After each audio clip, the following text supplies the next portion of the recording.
doing today?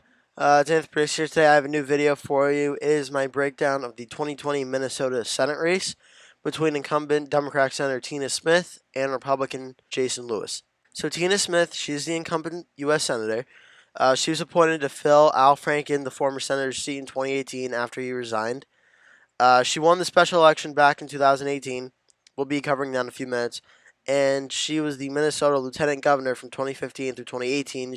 That's when that's the position she was appointed from to fill the remainder of the term. Jason Lewis, he's a leading GOP candidate for the seat. He received President Trump's endorsement at a Minnesota rally. President Trump did. Before that, he was the U.S. representative from Minnesota's 2nd District from 2017 through 2019. He got voted out in the 2018 midterms. And before that, he hosted his own show, the Jason Lewis Political Commentary Show, from 2009 through 2014.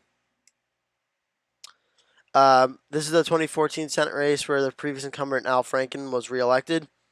He won with 53.2% of the vote to the Republican challenger Mike McFadden's 42.9% of the vote.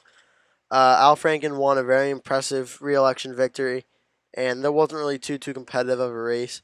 Despite there were a lot of money spent on ads, I'm pretty sure, but it was not really too contested at the end of the day.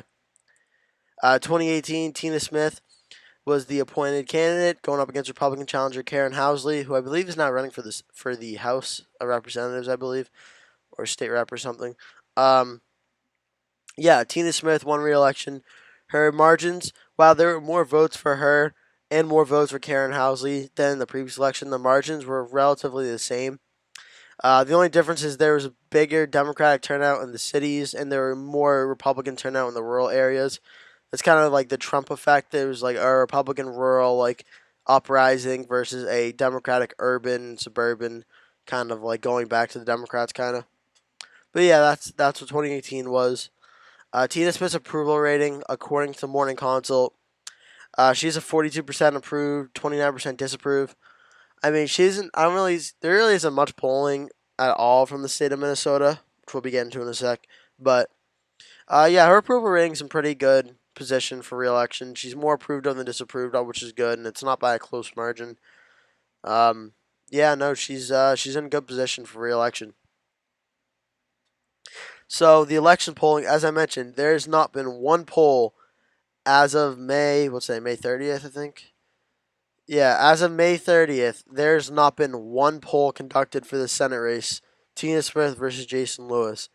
The only polls we have is President Trump versus Joe Biden. There's one poll which has Biden up 49, Trump 44, a 5-point margin. So I guess we're just going off that, really. So Democrats combined are up 5, 49, 44, I guess. So the polling data is kind of thrown out the window. There really isn't much to say. Other than the presidential race will probably be close. That's probably all we know. Tina Smith only has 2 endorsements, Brian Schatz and Kirsten Gillibrand. Jason Lewis only has 1 endorsement. That's from President Trump, which is a pretty good endorsement to have. That's the only one. That's pretty good. My personal assessment of this race is that Tina Smith is the favorite to win. Her approval ratings are very good for re-election. Also, the lack of polling data and the lack of surveys conducted shows there's a lack of a statewide interest in this race. And when there's a lack of statewide interest, that usually means the incumbent's in good shape to win again. Minnesota did trend to the GOP in 2016. It voted to the right of the national vote of the country, meaning the percentage of people who voted for President Trump, there's a bigger percentage of people in the statewide Minnesota that voted for him.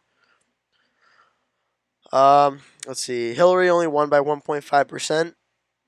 And she won the popular vote, but I think it was like 2 or 3% or something like that. So it did vote to the right of the country.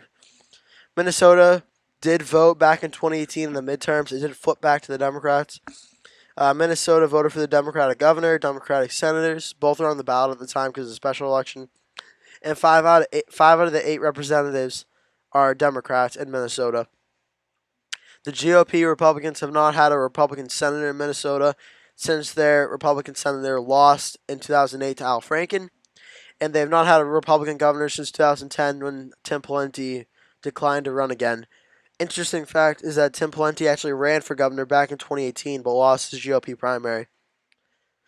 And the presidential race, I think, is the only really polling we have. I think it'll be close, but I think Biden will end up winning Minnesota by about 3 or 4 points probably.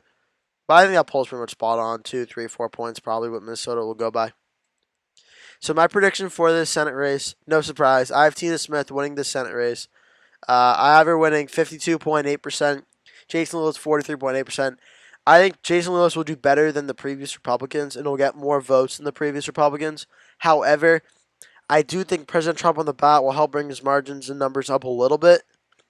But I still think Tina Smith is very popular and good standing for election. I think she's likely to win this race and have another 6-year term, an official 6-year term as senator of Minnesota. So that is my prediction video for the 2020 Minnesota Senate race. Thank you so much for watching. If this is your first time here, thank you for watching the video.